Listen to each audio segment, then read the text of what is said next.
दोस्तों नमस्कार। महाराष्ट्र में भारतीय जनता पार्टी की प्रवक्ता रही आरती साठे को बॉम्बे हाई कोर्ट का जज नियुक्त किया गया है। इस नियुक्ति की जो प्रक्रिया है वो कॉलेजियम है और कॉलेजियम से हर राज्य के अंदर जजों की नियुक्ति होती है।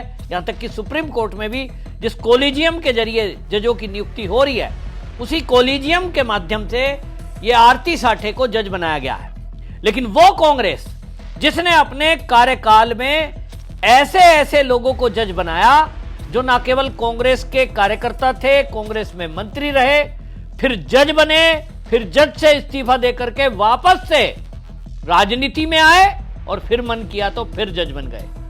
और इस तरह के नियमों को ताक पे रखने वाली कांग्रेस, मन मर्जी से जजों की नियुक्ति करने वाली कांग्रेस भारतीय जनता पार्टी के एक पूर्व प्रवक्ता के जज बनने पर हंगामा कर रही है। हमारे गांव में पुराने लोग एक कहावत सुनाया करते थे कि छाछ तो बोले पर छलनी भी बोले जिसमें 72 छेद। इसका कहावत का मतलब है छाछ माने एक ऐसा लकड़ी का बना हुआ, एक सरकंडे से बना हुआ एक पात्र होता था जिसके अंदर गेहूं को या दाल को छानने का, सफाई करने का काम करते थे। अब उसमें फटकार लगाते थे, लेकिन छलनी माने जिसमें 72 छेद। छलनी आपने देखी होगी जिसमें छेद होते हैं किसी चीज को छानने के लिए। तो छाछ तो बोलेगा क्योंकि उसके अंदर तो उस तरह के वो लगे हैं सरकंडे, उसमें आवाज आएगी। लेकिन छलनी कैसे बोले जिसमें 72 छेद? गांव की कहावत है। यानी जिसके अंदर व्यक्ति के अनेक दोष हों वो कैसे बोल सकता है। कांग्रेस के साथ यही है। कांग्रेस जब से 2014 के बाद से आप उठा के देख लीजिए, भारतीय जनता पार्टी का कोई भी फैसला, चाहे राज्य सरकारों का हो या केंद्र का, अगर वो फैसले ऐसे हैं जैसे कांग्रेस के कार्यकाल में हुए तो भी कांग्रेस उस पर सवाल उठाती है।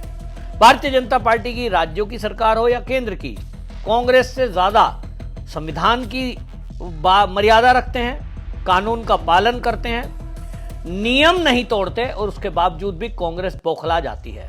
कारण क्या है?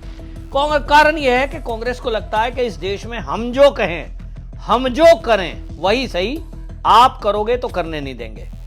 2014 के बाद से हम देख रहे हैं लगातार मोदी पर प्रहार किया जा रहा है।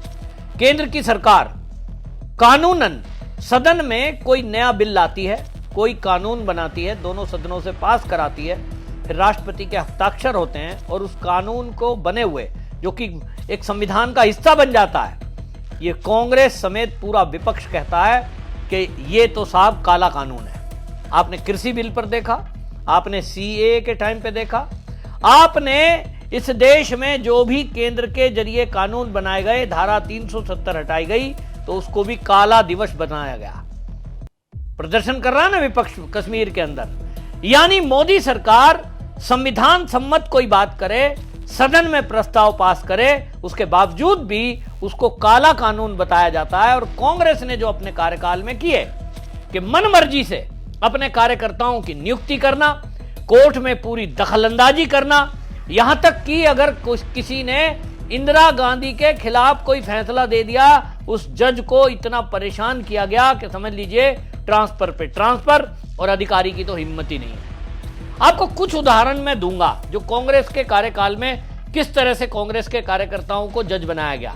आज जो कांग्रेस आरती साठे पर सवाल उठा रही है, जिस पर भारतीय जनता पार्टी के जो प्रवक्ता है केशव उपाध्याय, बाकायदा पार्टी का भी वो उस पर सफाई आई है। उन्होंने कहा कि देखिए ये जो है कॉलेजियम से नियुक्ति है, ये भारतीय जनता पार्टी की प्रवक्ता थी लेकिन एडवोकेट थी, साथ में प्रैक्टिस कर रही थी। अब पिछले 2 साल से वो भारतीय जनता पार्टी में सक्रिय नहीं है, यानी पार्टी के किसी पद पर नहीं है। कभी प्रवक्ता थी लेकिन आज वो कॉलेजियम के जरिए सरकार के माध्यम से, जो उसका एक प्रक्रिया है कि चीफ जस्टिस जो है हाई कोर्ट के, वो उसमें कॉलेजियम का हिस्सा होते हैं, वो उसकी नियुक्ति करते हैं। अगर उनके अंदर काबिलियत है, उनको चुना गया है, तो इसमें दिक्कत क्या है? वो कभी कांग्रेस की प्रवक्ता अगर होती तो कोई सवाल नहीं उठाते। और इसीलिए जो भारतीय जनता पार्टी के प्रवक्ता है केशव उपाध्याय ने बाकायदा उन्होंने गिनवाया है कि कांग्रेस के कार्यकाल में क्या क्या हुआ। उन्होंने लिखा कि 70 के दशक में कांग्रेस के जो नेता थे बहरुल इस्लाम, वो 1972 में गुवाहाटी हाईकोर्ट के न्यायाधीश बनाए गए। लक्ष्मण चंद्रमा विक्टोरिया गौरी मद्रास हाईकोर्ट के जज बनाए गए।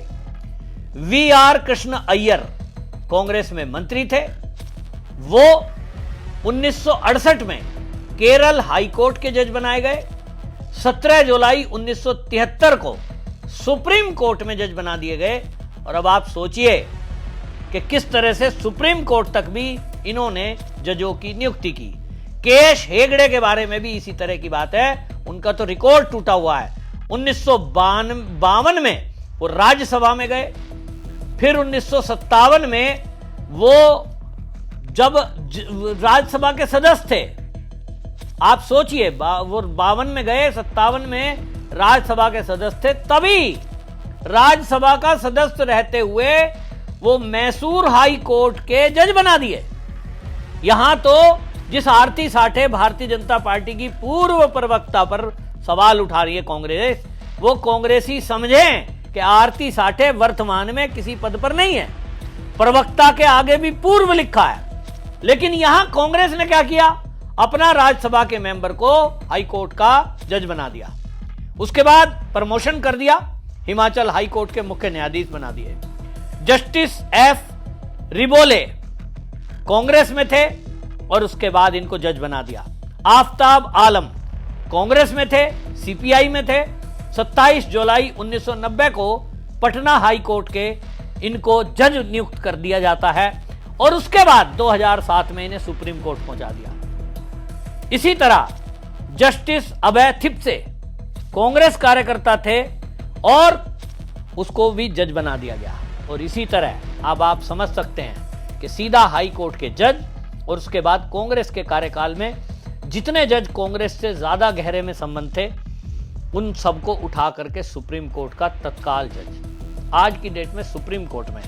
ये जो मोदी पर हमेशा प्रहार होता है, भारतीय जनता पार्टी के नेताओं पर टिप्पणी होती है, और इसके उलट कांग्रेस के किसी नेताओं को अगर सजा नहीं हो रही है, तो मैं नहीं कह रहा हूं, लेकिन देश के लोग शंकाओं की नजर से देखते हैं और ये सवाल उठाते हैं कि राहुल गांधी की सजा पर रोक लगना। राहुल गांधी पर 10 से 15 केस चल रहे हैं जिसमें किसी में भी कोई सुनवाई नहीं हो रही है। नेशनल हेराल्ड मामले में अभी तक जेल नहीं हुई है। जिस ईडी सीबीआई ने किसी ने जांच की, उस पर कोई कार्रवाई नहीं हो रही है। तो ये क्यों है? क्योंकि कांग्रेस के कहीं ना कहीं निकट संबंध रहे हैं कई जजों से। सुप्रीम कोर्ट के हर जज की बात नहीं कर रहा हूं, लेकिन कई जजों से इनके संबंध रहे हैं। ये बीजेपी के नेताओं का आरोप है। अब यह आरोप में सच्चाई कितनी है, ये तो आप लोग तय करेंगे, लेकिन इतना जरूर है, जो मैंने कुछ उदाहरण दिए हैं आपको, ये तो कुछ उदाहरण है। नहीं तो भारतीय जनता पार्टी की सरकार जब से राज्यों में चुनाव हुआ, ये पहला मुद्दा आप देख रहे हैं आरती साठे का।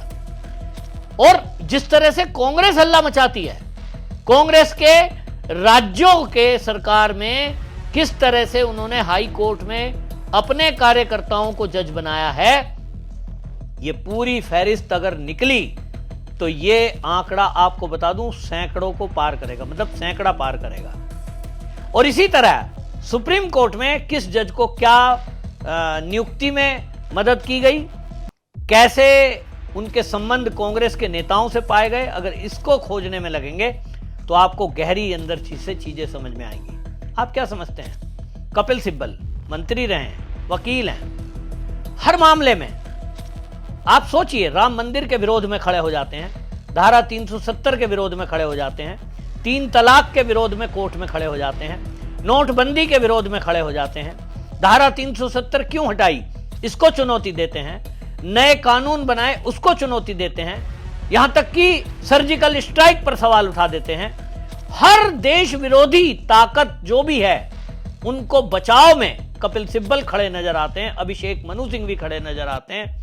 तो भैया कांग्रेस के नेता हैं और ये मंत्री तक रहे हैं, ये सांसद रहे हैं, तो ये कल को जज भी हो सकते थे।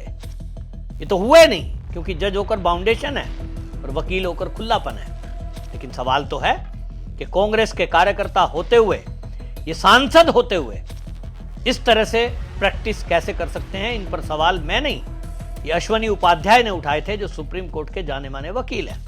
उन्होंने कहा कि कोई भी एक सरकारी कर्मचारी जो लोगों के टैक्स पेयर से वेतन लेता हो, वो कोई भी दूसरा काम नहीं कर सकता। तो फिर अभिषेक मनु सिंघवी या कपिल सिब्बल जब जनता के टैक्स के पैसे से वेतन पाते हैं सांसद का, तब ये सुप्रीम कोर्ट में प्रैक्टिस कैसे कर रहे हैं। लेकिन कांग्रेसियों ने इस पर कोई जवाब नहीं दिया, हमारे मिलोड ने इस पर कोई जवाब नहीं दिया, क्योंकि संबंध कांग्रेस से है। इसी जगह भारतीय जनता पार्टी के वकील अगर इस तरह प्रैक्टिस करें और सांसद भी हों, उस पर तत्काल सवाल उठेगा, मुझे ऐसा लगता है। आपकी इस पर क्या राय है, कमेंट जरूर करें, वीडियो शेयर करें। वंदे मातरम।